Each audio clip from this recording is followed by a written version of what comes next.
Eh bien, continuons notre histoire du chapeau en ouvrant le manuel à la page 160. La page 160, on continue l'histoire. Donc vous allez mettre en pause le temps de lire et on se retrouve après. Voilà, ça y est, vous avez tout lu ? Alors, on en était à un moment où le monsieur, il était tout seul, vous vous souvenez, sur son rocher. Et il pêchait, il attendait, désespéré. Il en avait assez d'attendre, il attendait un poisson, ou peut-être autre chose, hein, vous vous souvenez, mais c'était long, long, long. Et la ligne bouge, et le fil se tend. Soudain, ça y est, ça mord, le bouchon s'enfonce. Le monsieur ferre, le monsieur tire. Et tire encore, tout content de voir enfin sa patience récompensée. Je vous montre l'image de l'album. Parce que pour ceux qui ne vont jamais à la pêche, c'est pas facile de comprendre. Alors, regardez. Et la ligne bouge. Voici la canne à pêche. Et la ligne. Le bouchon que l'on jette dans l'eau. Et au bout du bouchon, vous savez, il y a le petit fil avec l'hameçon en dessous. L'hameçon, c'est comme un crochet auquel on accroche le verre pour que le poisson vienne le manger. Et là, tout à coup, la ligne bouge. La ligne. Et le fil se tend, il se tire. Ça y est, il y a le poisson qui mord l'hameçon. Regardez la queue du poisson. L'hameçon est mangé par le poisson, mais le poisson sent qu'il est tiré par en haut. Et lui, le poisson, il tire par en bas. Donc ça tend le fil, ça tend la canne à pêche. Et le bouchon, qui normalement doit flotter à la surface de l'eau, lui, va couler. Parce que le poisson va tirer dans l'eau. Et c'est comme ça que le pêcheur sait qu'un poisson a mordu à l'hameçon. Le bouchon s'enfonce, le monsieur ferre. Faire regarder, ça veut dire que le monsieur, il s'incline. Alors, les deux jambes doivent être collées au sol, hein, là c'est l'image. Mais on doit tenir bien sa canne à pêche et tirer pour que l'hameçon se mette bien dans la bouche du poisson. Et c'est ça, ferrer. Et après, on essaye de remonter le poisson hors de l'eau. Le monsieur tire et tire encore, tout content, enfin, de voir sa patience récompensée. Eh bien oui, souvenez-vous comme il était patient au bout de sa canne à pêche, à attendre que quelqu'un morde. Mais qu'est-ce que c'est? Que ramène-t-il au bout de sa ligne? Une princesse? Et oui, souvenez-vous, il voulait une princesse, une fée ou une sirène. Non. Une sirène? Non. Un poisson? Oui, un gros géant glouton, plein de dents, plein d'écailles et plein d'arêtes. Un vrai poisson de la mer. On en est là.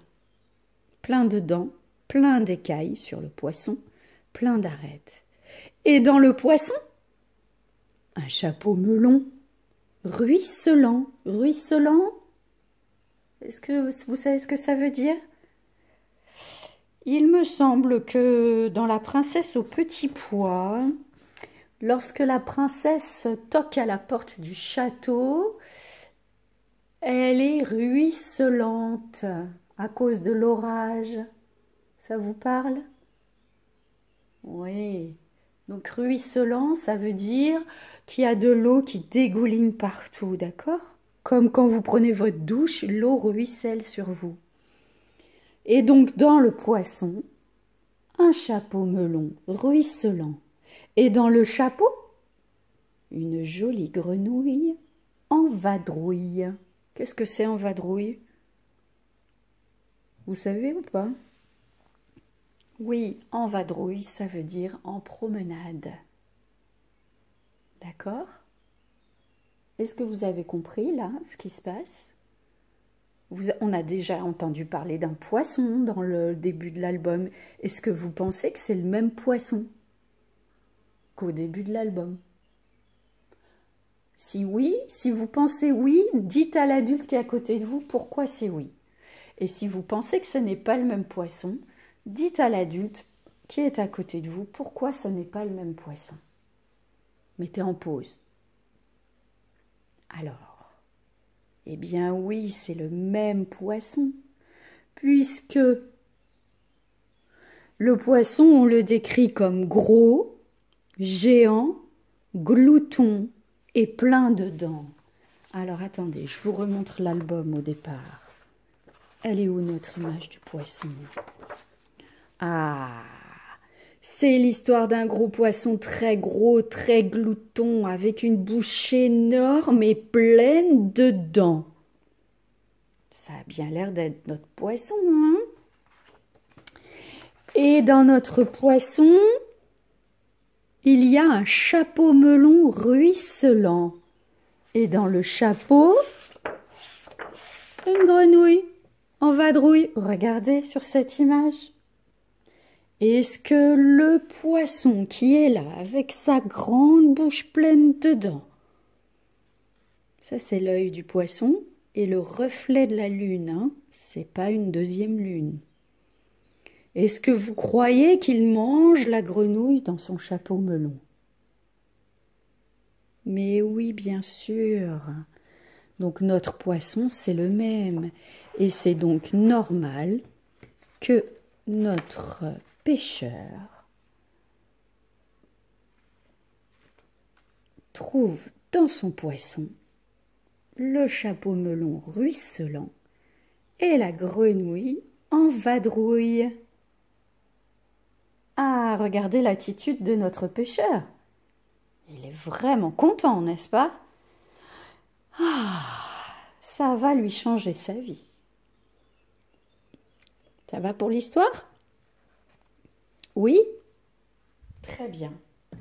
Donc maintenant, vous allez prendre votre fichier de lecture à la page 66. Nous allons faire le numéro 2 et le numéro 3. Dans le numéro 2, vous devez cocher le bon résumé. Donc vous allez lire les 3 phrases et mettre la petite croix là où c'est juste. Et n'oubliez pas de lire les 3 phrases jusqu'au bout, même si vous pensez déjà avoir trouvé le bon résumé, et de dire pourquoi ceux que vous n'avez pas choisis ne sont pas bons. Montrez les mots qui disent que ce n'est pas bon. Allez, on met tous en pause. Bien. Alors, j'ai rien fait moi parce que j'attendais de faire avec vous. Premier résumé. Le monsieur pêche un poisson, puis un chapeau et enfin une grenouille. Est-ce que ça pourrait être ça? Oui, le monsieur pêche un poisson, puis un chapeau et enfin une grenouille. Ici, les mots puis et enfin nous montrent que d'abord, dans un premier temps, il pêche un poisson. Ensuite, il relance sa canne à pêche, il pêche un chapeau, et il relance une 3e fois sa canne à pêche, et il pêche une grenouille. Est-ce que vous pensez que c'est le bon résumé? Eh ben non, ça n'est pas le bon. Hein. Deuxième, le monsieur pêche un poisson plein de dents, jusque-là on est d'accord, qui a avalé un chapeau avec une grenouille dedans. Ah, ça irait pas mal ça comme résumé, hein? Bon, attention, on va lire le 3e pour être sûr. Le monsieur ramène une princesse, une sirène et enfin un poisson qui a avalé un chapeau et une grenouille. C'est ça qu'il pêche? Non, il ne pêche pas une princesse ni une sirène, hein? Donc le bon résumé, c'était bien le résumé numéro 2. Dans l'exercice numéro 3, vous avez 3 mots. qui se rapporte à la pêche. Donc tire, s'enfonce et mord. Tire, c'est le pêcheur qui tire sur sa canne à pêche. S'enfonce, en général, c'est le bouchon qui s'enfonce dans l'eau. Et mord, c'est le poisson qui mord à l'hameçon. D'accord? Donc vous allez lire le texte et vous allez mettre ces 3 mots dans les bons rectangles qui sont là.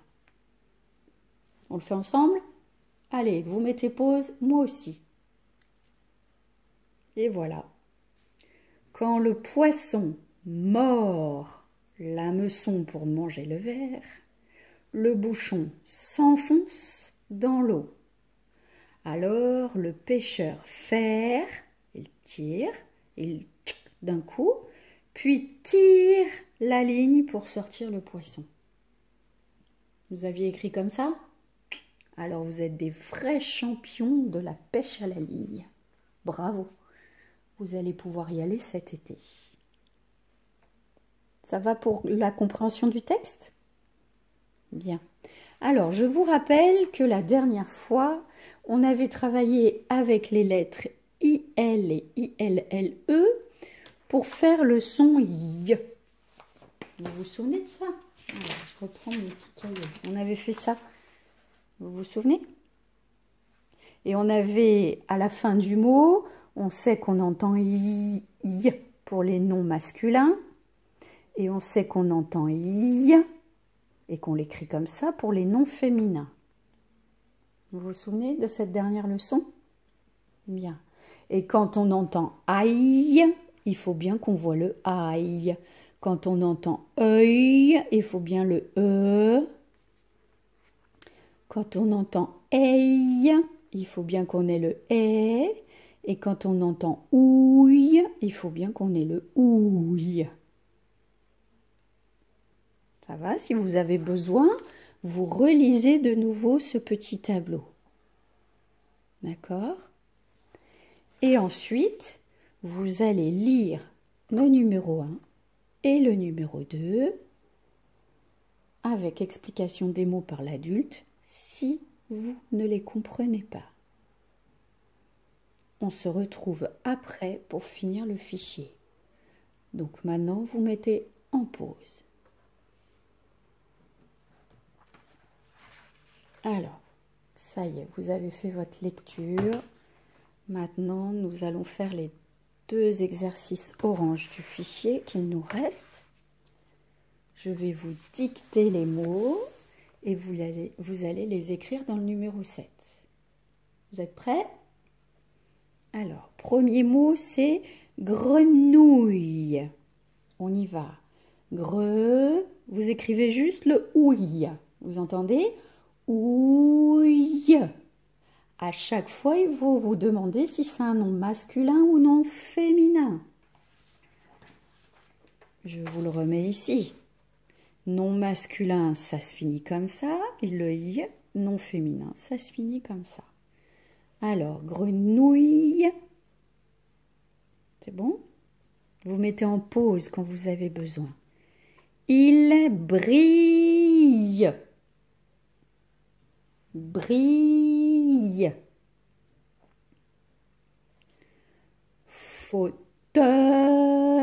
c'est le E de feu. Fauteuil.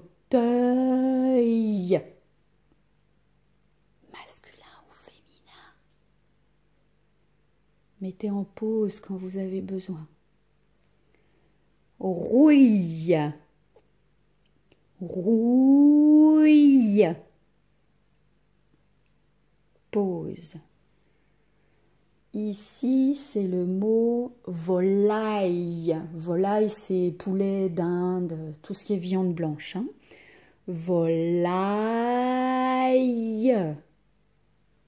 Est-ce qu'on dit un volaille ou une volaille?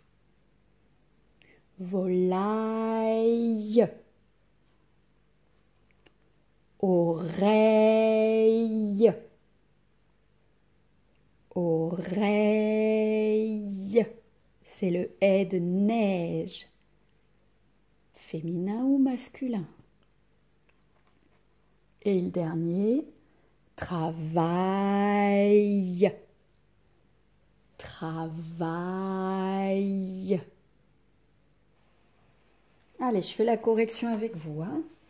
Alors, grenouille. D'abord, masculin ou féminin?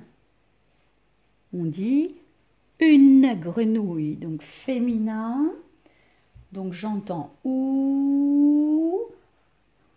Et féminin, je sais que ça se finit comme ça. Ouille. Il brille. Ici, il n'y avait pas de masculin ou féminin parce que c'est un verbe, l'action. Brille. Fauteuil. Masculin ou féminin?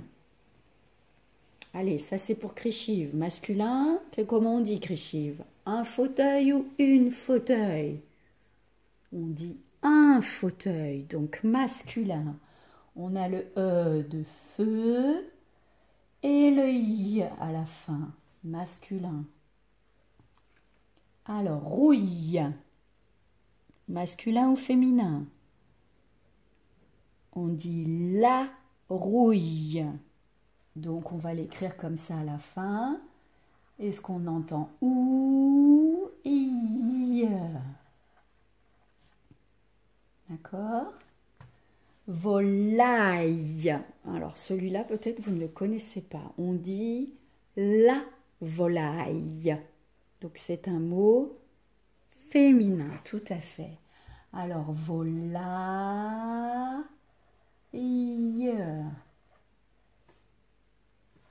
Ensuite, oreille. Comment est-ce que je dis? Un oreille ou une oreille? Et oui, je dis une oreille. Oreille, c'est le « de neige. Et donc, si je dis une oreille, 2 L, E. Et le travail, je vous ai donné la réponse. On dit bien le travail. Donc, c'est un mot masculin. Travail.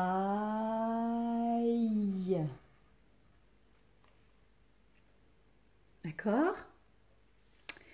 Ensuite, numéro 8, je vais vous donner des mots pour compléter les phrases. Attention, je ne vous aide plus pour savoir si c'est masculin ou féminin. D'accord? Vous allez chercher tout seul. Et vous écrivez les mots que je donne ici. Le matin, mon sonne très fort. Mon quoi sonne très fort? Eh bien oui, mon réveil. Allez, on y va. Ré, et de éléphant. Veille, c'est le « de neige, toujours. Réveille. Je vous laisse mettre le I. Mettez en pause si vous avez besoin. Ce sont les tututes qui font le miel. Qui fabrique le miel? Mais oui, les abeilles, bien sûr. Alors, on y va. Ce sont les abeilles. A, B, B, B. B, c'est toujours le « de neige. Abeille. Abeille, je ne vous aide pas pour le I. Attention, les abeilles, il y en a plusieurs. On n'oublie pas une petite lettre à la fin de abeille. Les tututes aiment cacher leurs noisettes. Qui aime cacher les noisettes? Et oui, les écureuils, bien sûr. Allez, on y va. Et comme éléphant. K, k, comme le Q de cochon. Et Q. Rrr. Écureuil. C'est le E de feu. Écureuil. Je vous laisse écrire le Y. Attention, c'est pareil. Ce sont les écureuils. Mettez en pause si vous avez besoin. La mine de mon crayon est cassée. J'ai besoin de mon crayon. De mon taille crayon. Alors taille, c'est comme la taille qu'on a dans notre corps. Ça s'écrit de la même façon. Et je viens de dire que c'était comme la taille. D'accord? Même si on parle de mon taille crayon, ça s'écrit comme la taille. On y va. Donc c'est un mot féminin.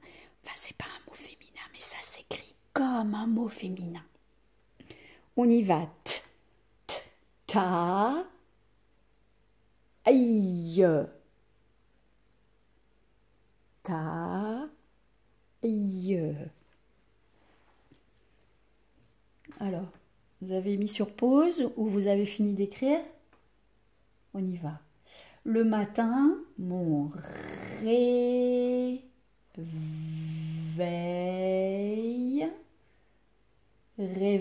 parce que E-I-L, parce que on dit un réveil, c'est un mot masculin. Ce sont les abeilles.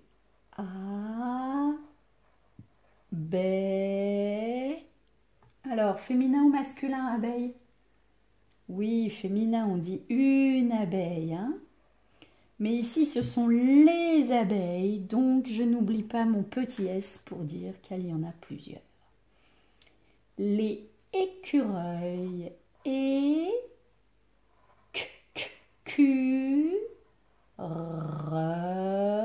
le de feu, j'avais dit. Écureuil, c'est un mot masculin ou féminin? Un écureuil ou une écureuil?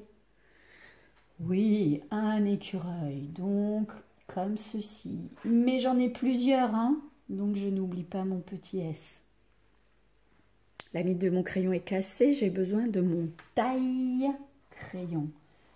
Ici, je vous ai dit, c'est comme le mot féminin. Et on met un tiret entre les deux, un trait d'union, comme on a dit en classe. Ça va? C'est compliqué ce son-là. Hein? Peut-être je vais vous donner des petits exercices pour vous entraîner après. D'accord? Alors, une fois qu'on a fait ça, on revient sur notre manuel à la page 160. Et vous allez regarder ici. Vous allez mettre en pause et vous allez lire en colonne d'abord. Ça y est. Alors, première phrase, la belle sirène a des écailles. On parle de qui? De la belle sirène. Donc il y en a une. La belle sirène a des écailles. Dessous, les belles sirènes ont des écailles. On parle de qui dans cette phrase-là? Des belles sirènes. Combien sont-elles? Eh oui, elles sont plusieurs. Hein. On ne sait pas combien, mais elles sont plusieurs. Donc la belle sirène a des écailles. Les belles sirènes ont des écailles. Quand on est plusieurs, on écrit on. Les phrases d'à côté, là.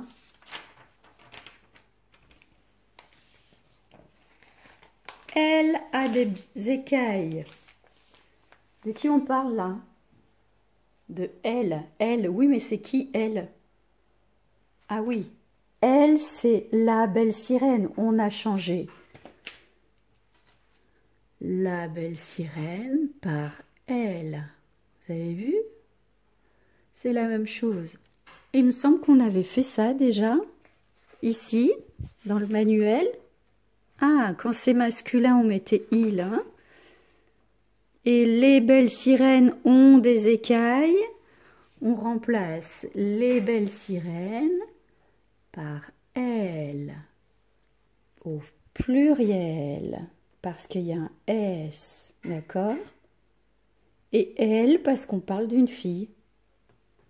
Donc, la dernière fois, on avait vu le poisson.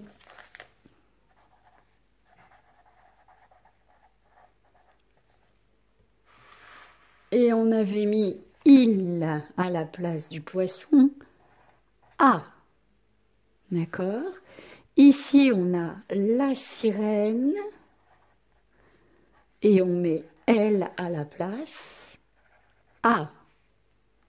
D'accord? Ça, c'est quand on est masculin et tout seul, singulier.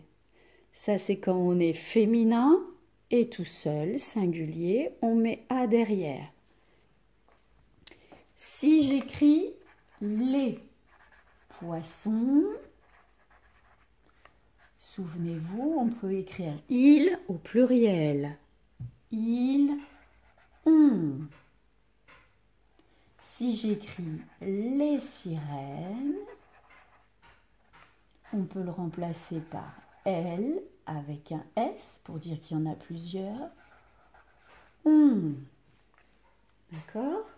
Donc on est en train un peu de rentrer dans le verbe qui change quand on a il singulier ou elle singulier et il pluriel, elle pluriel. Un peu du CE1 ça quand même, hein? Est-ce que vous avez bien compris? Oui, c'est pas compliqué, hein? Vous le reverrez au CE1, ne vous inquiétez pas. Eh bien, nous allons faire l'exercice numéro 9. Vous choisissez le elle qui va bien, si elle est toute seule ou si elles sont plusieurs, et le verbe qui va bien. Ah, je vous rappelle que c'est pour quelqu'un qui est tout seul, et on, c'est pour quelqu'un quand il y en a plusieurs. Je vous mets le modèle à côté si vous voulez. Alors, vous lisez et vous remplacez. Ici, il faut mettre a ou on. Et ici, il faut parler de la voisine en changeant son mot. Ma voisine, vous le changez par elle. Mais lequel de elle? Celui qui est sans S ou celui qui est avec un S? Regardez bien les deux. Vous mettez en pause, moi aussi, pour la correction. Allez, j'ai commencé la correction en fait. Ma voisine a un chat. Bien sûr. Est-ce que je peux dire ma voisine ont un chat? Non. Hein. Donc j'ai fait l'autre tout de suite. Mes voisines ont un chat. Est-ce que je peux dire mes voisines a un chat? Non, vous ne le dites pas. Hein, donc ne l'écrivez pas si vous ne le dites pas. Alors ensuite, on parle de ma voisine. Combien elles sont? Elles sont une seule. Donc est-ce qu'on met le elle au singulier ou est-ce qu'on met le elle au pluriel? Bien oui, on met le elle au singulier. Elle a un chat, regardez. Elle a un chat. Et mes voisines, elles sont donc plusieurs. Donc si elles sont plusieurs, on marque qu'elles sont plusieurs. Elles ont un chat. Ça va? Ça, on le retrouve un peu dans la grammaire quand on fait les leçons de grammaire avec le il et le elle. Ça va bientôt arriver. Ne vous inquiétez pas. Bon, en attendant, vous avez bien travaillé. Vous méritez une petite pause.